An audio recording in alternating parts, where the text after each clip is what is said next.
Hi, this is Cheryl, and Spencer's right here with me.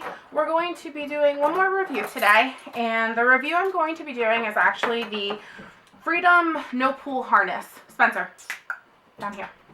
She's trying to get into a bark box. This harness is, I think it's, Spence, stop, enough. Come here. This harness is, I guess, I read a lot of reviews before I picked the harness because it's a little expensive. At least initially I thought it was, but it's really not that bad when you compare some other things to what you're getting. The other no-pull solutions I've read a lot that were cutting dogs and they were bleeding, not something I necessarily wanted to get into. This one has like a velvet strap. I don't know if you can see it right there or not.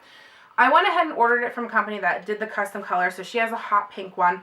Basically the way it goes is there's a martingale type loop here that goes around their back and it squeezes their torso if they pull.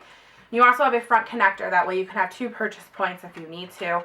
I had a problem with the sizing. I ordered her a medium, which is where she fit when I measured her. Spencer, come here. And I also, like I said, I ordered the medium. It didn't fit around her neck at all. I was really worried about this because she slips out of a lot of things, including traditional step-in harnesses, which she absolutely hates the step-ins.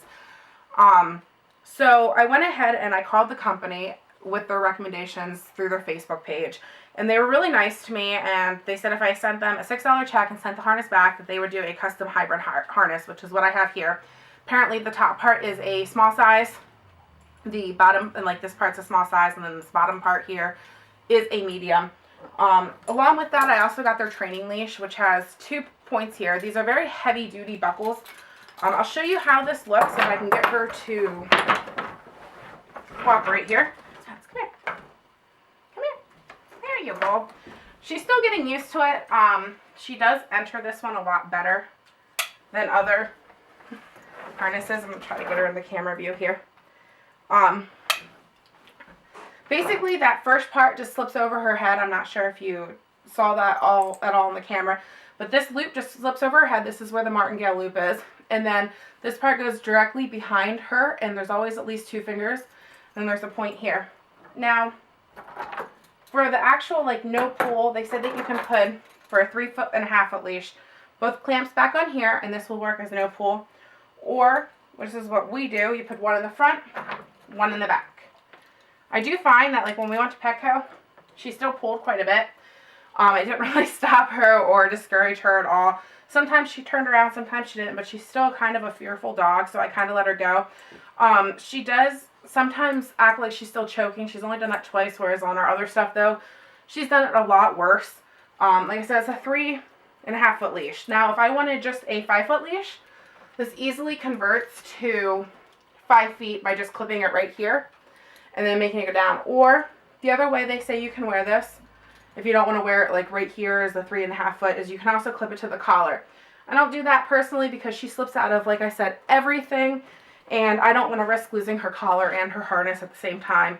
She has not had any slip outs yet with this one. I'm not saying that she's probably not going to try this summer when we go, more places and do more things. She slipped out. The only time she slipped out of her harness before was actually at the park when she was running around and was having a great time and just slipped completely out of her harness, and we had to try to call her back in and get her corralled back in. But overall, I think she really enjoys this harness. She doesn't fight me as much. Normally when I try to leave and go to work, I usually take her to my mother's house, and she'll run right into her kennel and just not at all want to go with me. Now she actually sits in the door and waits for me to just slip it over her head. So I do think that she enjoys it. Like I said, the customer service was great. It took me about 2 weeks to get it back once I sent it to them, which I was getting a little worried at first, but it's back. It looks great. I mean, there's a little mark right here where they got some oil on it. Not really too worried about it because it's bound to get dirty anyway. Overall, really good product, really heavy duty. I got the 1 inch for her. For someone her size, you actually probably could go down to, I think it's 5/8 of an inch or something.